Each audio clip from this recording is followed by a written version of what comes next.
اور اسٹارٹ کرنے سے پہلے آپ سب سے یہی گزارش ہے کہ پلیز جلدی سے چینل کو سبسکرائب کر لیجئے، لائک کر لیجئے اور پلیز سپورٹ کیجئے تھوڑا۔ اوکے، اس دفعہ تو آپا نے ہمارے یہاں بہت دنوں سے چکر نہیں لگایا۔ شائستہ ساس کو چائے دینے آئی تو پوچھ بیٹھی، ہائے بہت دن ہو گئے ہیں، ورنہ ہفتے میں ایک چکر تو لگاتی ہی لیتی تھی۔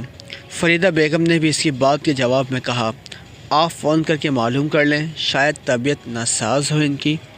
شائستہ نے مشورہ دیا تو وہ سر ہلا کر رہ گئیں۔ ہاں یہ ٹھیک ہے، ابھی معلوم کرتی ہوں۔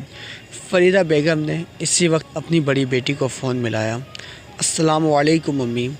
5ویں گھنٹی پر فون اٹھا لیا گیا۔ زری کہاں ہو؟ ہفتے سے اوپر ہو گیا، تمہیں ماں سے ملے سسرال جا کر ماں کو بھول گئیں کیا؟ فریدہ بیگم نے اس کے فون اٹھاتے ہی شکوہ کیا۔ وہ جواباً چند منٹ خاموش رہی اور پھر بولی، امی اظہر جاب کی وجہ سے باہر چلے گئے ہیں، پیچھے بچے ہیں، اب ان کو اکیلا کھوئے کر کہاں آ سکتی ہوں؟ وہ حسب عادت دھیمے لہجے میں بولی تھی۔ کہاں گیا ہے اظہر؟ فریدہ بیگم نے پوچھا۔ دبئی گئے ہیں چند ہفتوں کے لیے، اس نے بتایا۔ تو تمہیں اور بچوں کو یہاں چھوڑ جاتا؟ فریدہ بیگم نے جواباً کہا۔ امی آپ کو پتہ تو ہے ان کا۔ اب کی فریدہ بیگم خاموش سی ہو گئی تھی۔ اچھا ٹھیک ہے، میں فون رکھتی ہوں۔ کہ فریدہ بیگم اسے فون بند کر دیا۔ کیا کہہ رہی ہیں آپا؟ بات ختم ہوتے ہی شائستہ نے پوچھا۔ ٹھیک ہے، کہہ رہی تھی اثر چند ہفتوں کے لیے دبئی گیا ہے تو وہ گھر میں مصروف ہے، تو آپا یہاں آ جائیں، یہ کہتے ہوئے کچھ بھول گئی تھی۔ وہ جو فریدہ بیگم کا چہرہ دیکھتے ہی اسے یاد آ گیا۔ زری نواز فریدہ بیگم اور نواز علی کی سب سے بڑی اولاد تھی۔ 2 بھائی اور 3 بہنیں اس سے چھوٹے تھے۔ سلیقہ اور اخلاق تو زری پر ختم تھا۔ ان خصوصیات کی وجہ سے وہ ہمیشہ ہی اپنے پورے خاندان کا مرکز بنی رہی تھیں، مگر کبھی کبھی زندگی ہمیں ایسے موڑ پر لے آتی ہے کہ ہمارے پلس پوائنٹ بھی مار کھا جاتے ہیں، اور یہی زری نواز کے ساتھ ہوا۔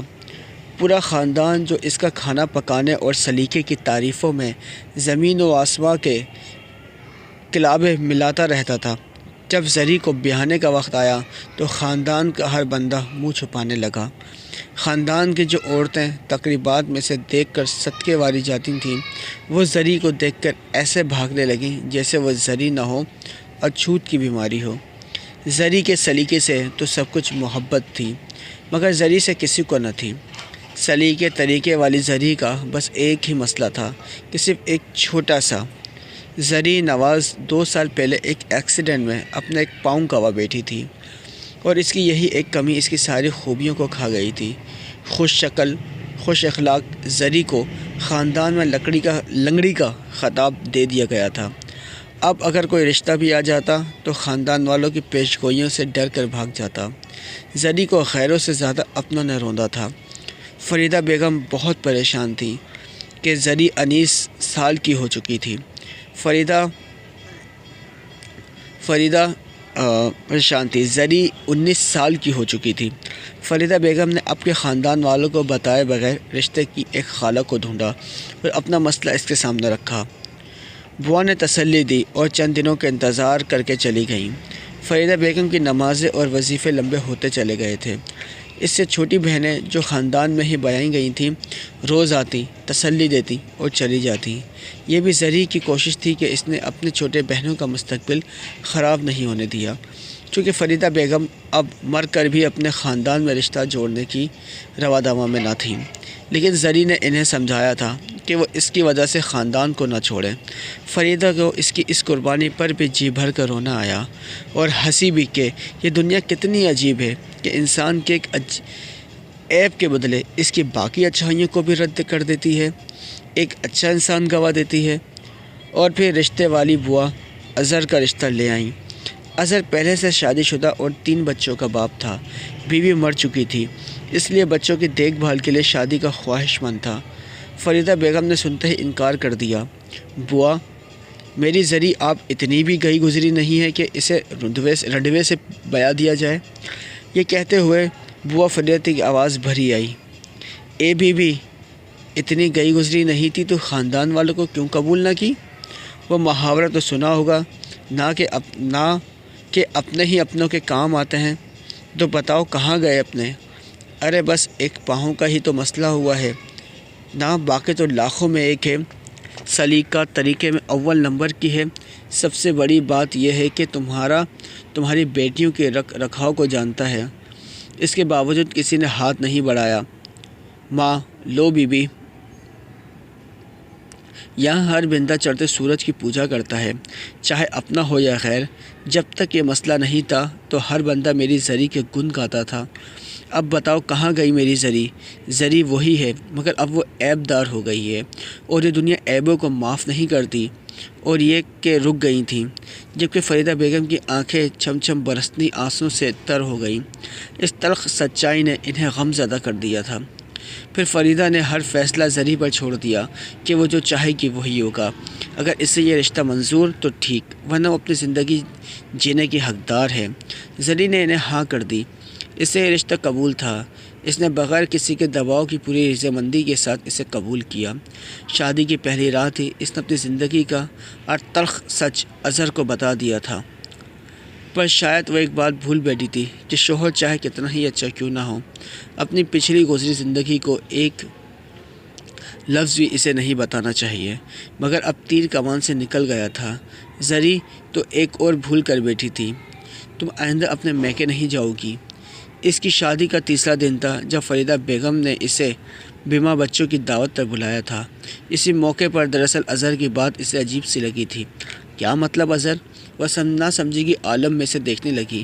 میں نے کہا کہ تم اپنے میکے اور میکے سے تعلق رکھنے والوں سے کوئی رابطہ نہیں رکھو گی۔ میں ایسے لوگوں سے قطعی تعلق نہیں رکھنا چاہتا جہاں انسانیت کی کوئی قدر نہ ہو۔ زری اس میں تمہارا کیا قصور تھا جو تمہیں یوں نیلام کیا گیا، تمہاری ذات کو رندوا کیا گیا؟ بس تمہارا اپنا ہر تعلق ختم کرنا ہوگا۔ اظہر کا لہجہ ڈوک ٹوک تھا، وہ کھڑے قد سے لڑکھڑائی تھی۔ اظہر ایسی کوئی بات نہیں تھی، وہ سب۔ اظہر نے اس کی بات کاٹی۔ بس میں کچھ نہیں جانتا، یہ کہ کر وہ روکا نہیں تھا، باہر نکل گیا تھا، جبکہ وہ پیچھے بھری دیوار کی طرح نیچے بیٹھتی چلی گئی، اور اس قربانی پر اسے نہ فریدہ بیگم کی طرح رونا آیا تھا نہ ہنسی۔ سلیقہ طریقے والی زری کو نہ بتانے کا سلیقہ آیا نہ طریقہ۔ اپنوں نے بھی اس سے قربانی لی تھی، اور اب شوہر نے بھی۔ اس کے نصیب میں صرف قربانیاں ہی آئی تھیں۔ پہلے میکے کی خاطر اس نے قربانیاں دیں، اور اب سسرال کی۔ عورت ہمیشہ سے ہی قربانیاں دیتی آئی ہے، اب اپنے کیا پرائے کیا، ہر کوئی عورت کی ہی قربانی لیتا ہے، نہ جانے بغیر کہ وہ بھی تو گوشت پوست کی بنی ایک نازک مخلوق ہے۔ اس کے سینے میں بھی تو دل ہے۔ کب تک زری جیسی عورتیں کبھی میکے کی خاطر اور کبھی سسرال کی خاطر قربانیاں دیتی آئیں گی؟ کب تک؟ اس سوال کا شاید کسی کے پاس کوئی جواب نہیں۔ دوستو، ایک چھوٹا سا ناول تھا، ناول بھی کہہ سکتے ہیں آپ اس کو، افسانہ بھی کہہ سکتے ہیں۔ اس کا نام آئینہ تھا، عصیہ مظہر چودھری کا لکھا ہوا۔ آپ مجھے اب اس چھوٹے سے ناول کو لے کر مجھے ضرور بتائیے گا کہ آپ کو یہ کیسا لگا، یہ کہانی آپ کو کیسے لگی، اور ہمیں آگاہ سے ضرور کیجیے گا کہ آپ میں سے کوئی ہے جو اس درد سے گزری ہو، ضرور ہمیں بتائیے گا۔ ملتے ہیں، اور پلیز میرے چینل کو سبسکرائب کر لیجئے، لائک کر لیجئے، شیئر کر دیجئے۔ ملتے ہیں کسی اور ناول میں، کسی اور کہانی کے ساتھ۔ جب تک کے لیے اللہ حافظ۔